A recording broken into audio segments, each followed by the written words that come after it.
할렐루야. 2월이 또 마지막인 날입니다. 2월도 수고 많으셨고 또 내일부터 시작되는 3월을 통하여서 하나님의 은혜가 함께하는 삶이 되시기를 바랍니다. 에베소 4장입니다. 우리가 형편과 상황과 여건이 좋은 것도 중요합니다. 그러나 그보다 더 중요한 것은 누구와 함께하느냐가 중요하죠. 힘들고 어려운 길도 좋은 사람과 믿음의 사람과 사랑하는 사람과 함께하면요, 그것도 잘 달려갑니다. 그러나 아무리 평안하고 내 삶에서 만족함이 있는 형편과 상황이 든다 할지라도 사람들에게 있어서 무기력이 오고 절망이 오면요, 거기서 소망을 바라보지 못합니다. 이 나라 이 민족이 정말로 힘들고 어려운 시간을 참 믿음으로 잘 달려왔습니다. 해외에 사시는 분들이 늘 고백하는 게 그겁니다. 한국 너무 좋은 나라입니다.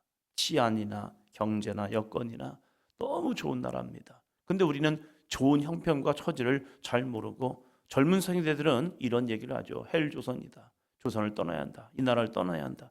이 나라 떠나보면 더 고생이죠. 더 힘들죠. 어렵죠.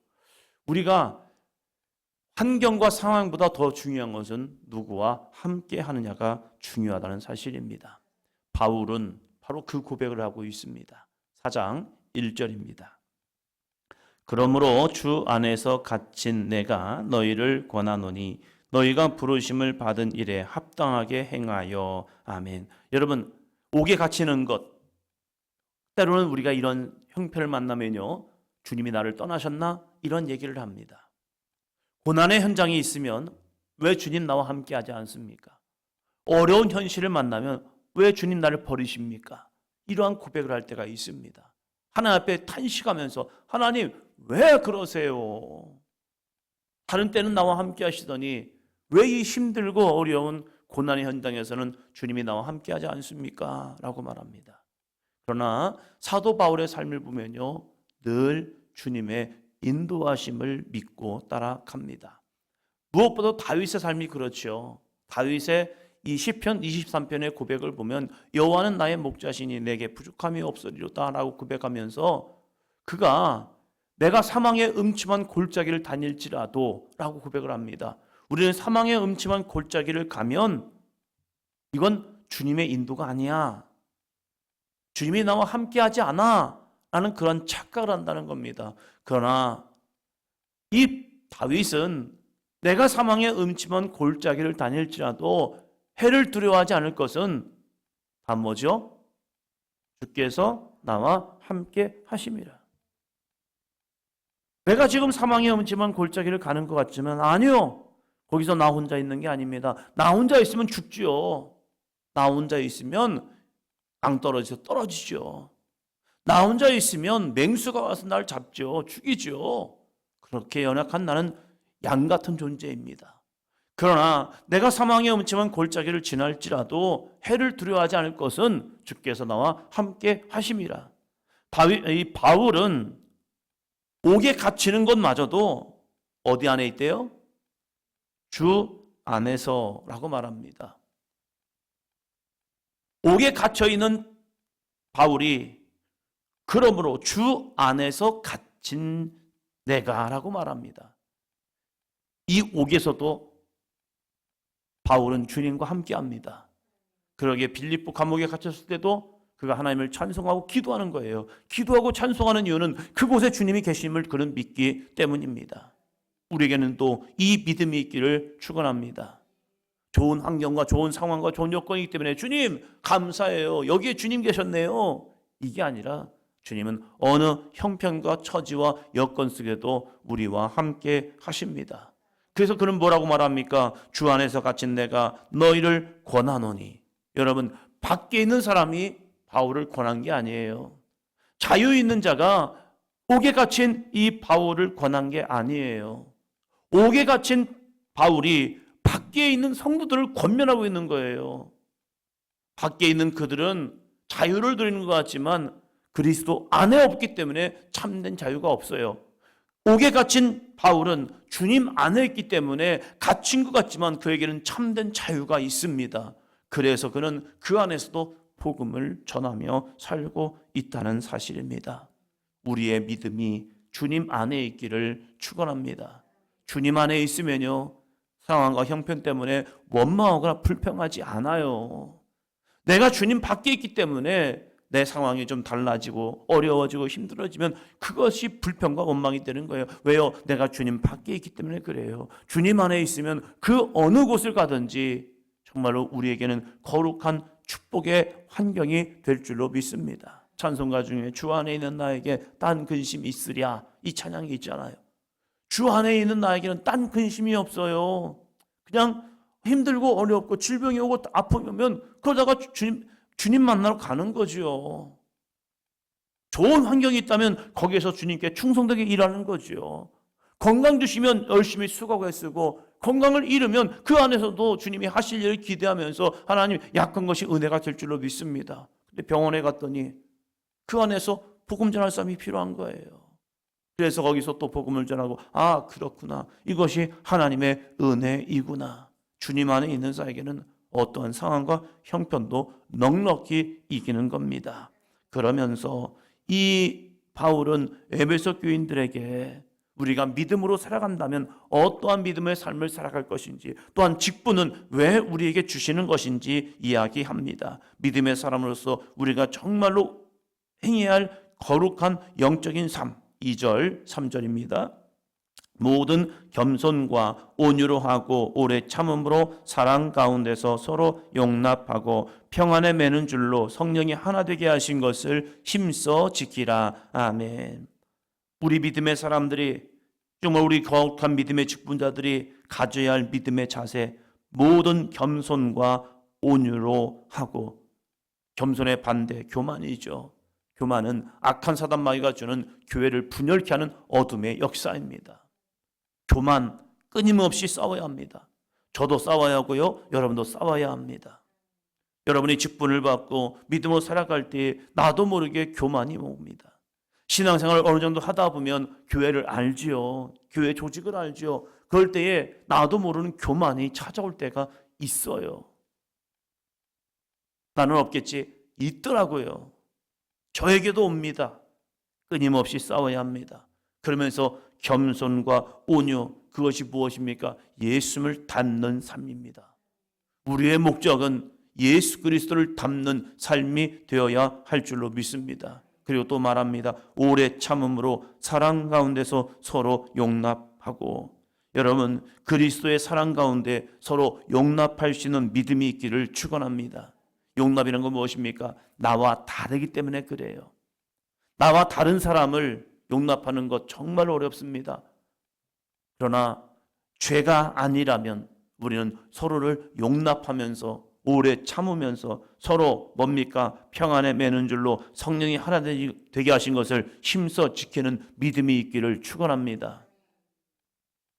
잘못하면 죄를 용납하는 경우가 있어요. 죄는 용납하는 게 아닙니다. 죄는 꾸짖고 책망하고 싸워야 합니다. 그러나 서로 다름이 있잖아요.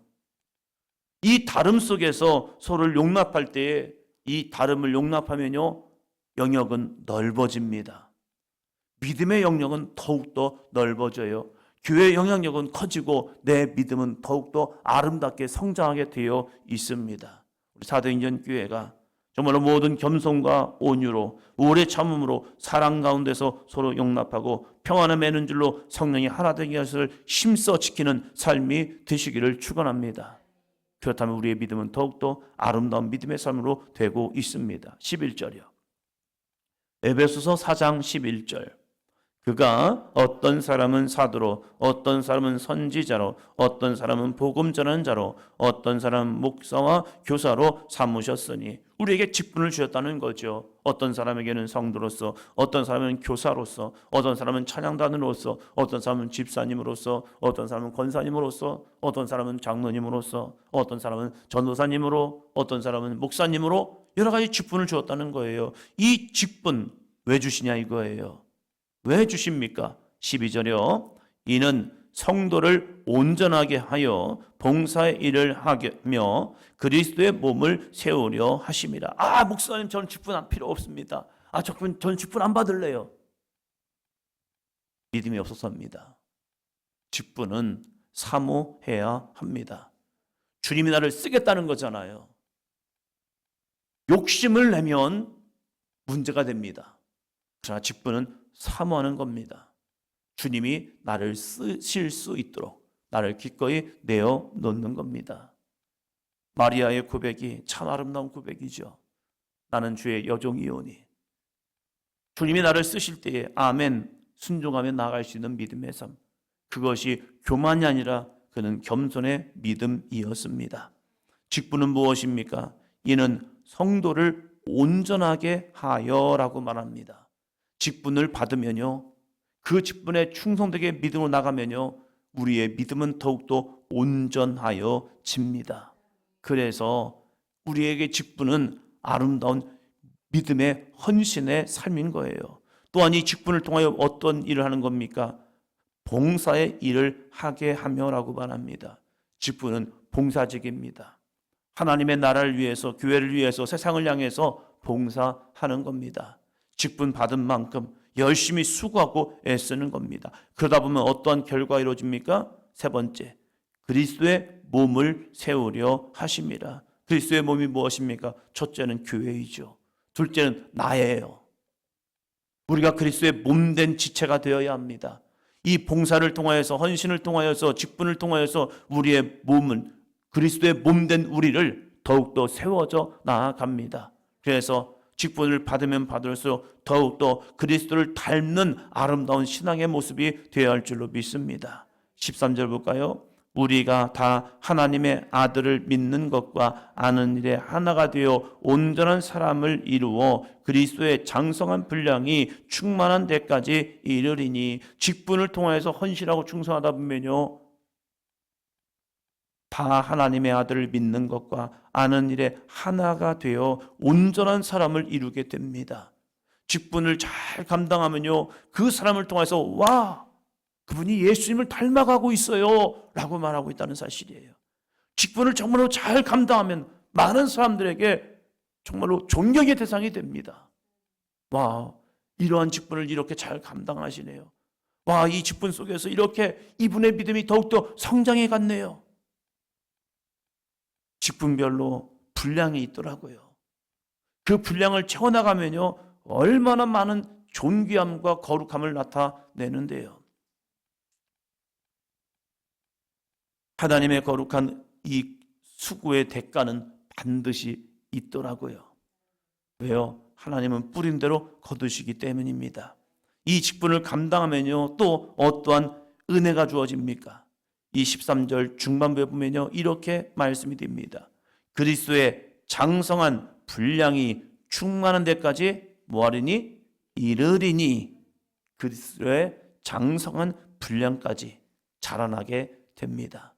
이것이 바로 직분의 사명입니다.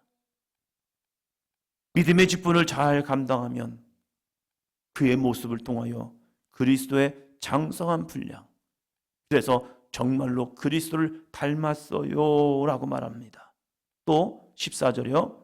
이는 우리가 이제부터 어린 아이가 되지 아니하여 사람의 속임수와 간사한 유혹에 빠져 온갖 교훈의 풍조에 밀려 요동하지 않게 하려 함이라. 아멘. 직분을 잘 감당하면요, 더 이상 어린아이가 되지 않습니다. 성도는 성도입니다. 10년을 지나고 20년을 지나고 30년을 지나도 성도가 되면요, 그냥 성도일 뿐이에요. 그러면서 자기의 신앙이 그냥 어린아이로 그냥 머물러 버린 거예요. 성장 자체가 멈춰버린 거예요.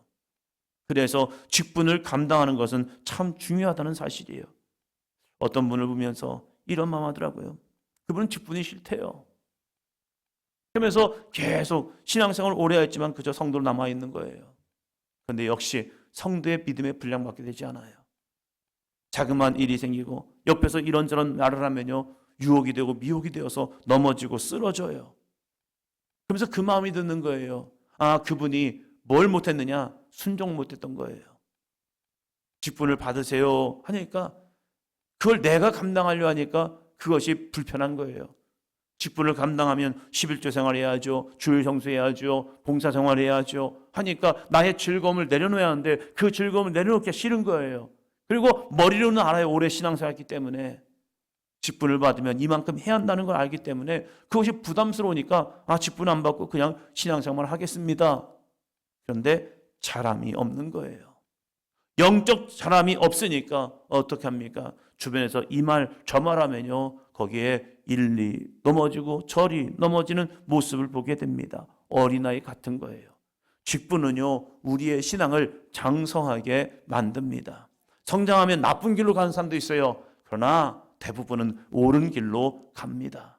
아, 직분 받은 저 사람을 보니까, 아, 저 사람 문제 있는 거 보니까, 아, 나 지금 필요 없어요. 아니죠. 아름답게 성장하고 아름답게 헌신하며 예수님을 닮아가는 좋은 분들을 봐야 하죠. 그래서 저는 우리 교회에 귀한 장로님들이 세워졌으면 좋겠어요. 좋은 분들 참 많습니다. 큰 교회에서 부목사 생활을 하면서 거기도 뭐 이런 분도 있고 저런 분도 있겠죠. 근데 제가 만난 대부분의 장로님들은 교회가 지방 안에서 크고 연회 안에서 크다 보니까 크면 사람들이 잘못하면 약간의 좀 의시되는 게 있어요. 교회가 나가 아니잖아요. 근데 교회에 등을 업고 아, 우리 교회가 이게 큰데 하면서 막 큰 소리 치는 분도 있어요. 그 모습 보면서 아우, 저분은 왜 저래? 아, 자기가 아니한 것도 아는데 자기가 자기 것처럼 하는 것. 그런데 제가 만난 분들을 보면요, 다 교회들이 컸어요. 지방에서도 연회 안에서도. 근데 그 교회 장로님들은요, 진짜 겸손했어요. 그분들의 모습을 보면서 아, 정말로 아름답게 세워져가는 직분자들이 이런 모습이구나. 이런 분들이라면 정말로 쓰임받을 만하구나. 안 좋은 분도 있지만 좋은 모습을 닮아가기 위해서 애쓴다면 이 믿음처럼 간사한 유혹에 빠져 온갖 교훈의 풍조에 밀려 요동하지 않게 하려 함이라. 그래서 그리스도 안에서 믿음으로 더욱더 아름답게 자랄 수 있는 믿음. 15절 볼까요? 오직 사랑 안에서 참된 것을 하여 범사에 그에게까지 자랄지라. 그는 머리니 곧 그리스도라. 할렐루야. 오직 사랑 안에서 우리 권사님들이, 우리 집사님들이 범사에 그에게까지 자랄지라. 이 믿음까지 자라나시기를 주의 이름으로 축원합니다. 내가 어떠한 직분을 받았든지 그 직분 가운데 정말로 나를 온전하게 하며 또한 우리들의 신앙을 통하여 헌신을 통하여 봉사를 하고 그리스도의 몸을 세우는 이 귀한 일에 함께 참여하는, 그래서 주님께서 나에게 작은 일을 맡겼는데 이렇게 충성되었구나 착하고 충성된 종아 나의 즐거움에 참여할지어다. 이 거룩한 이 칭찬까지 받아낼 수 있는 우리의 아름다운 헌신과 충성의 삶이 되기를 주의 이름으로 축원합니다.